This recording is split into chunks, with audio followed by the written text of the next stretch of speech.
mut abebwe nyik wek ubebnye sas etom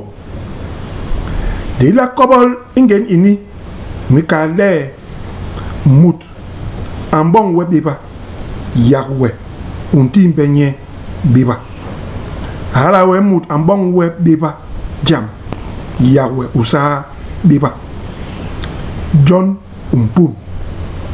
hala we unsoman be imut nunu umbembe le bot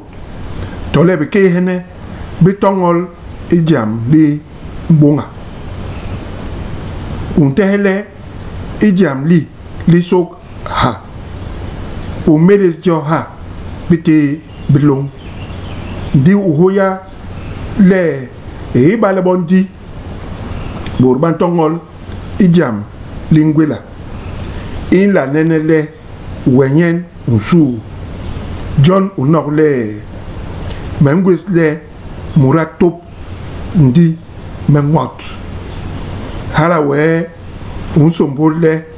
murabo asuwe ndi waga undanye nje uye ba mut alama pun nyamere ba mapuna mayengi mben le long inebe yomut alama yi yo inile bale mut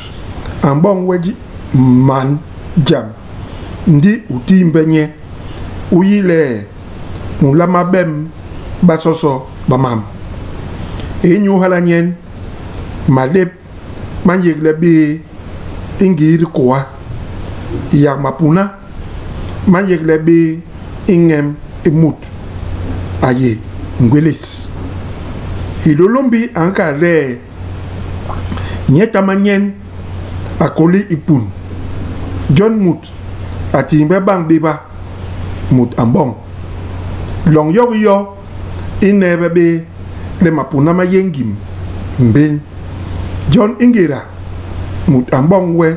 biba usomanye bakes ba wan batongol ndi toba kokse imut ambong we biba ilong imbok ma mi bon balong banyi lem ben yon ingane bot boba sona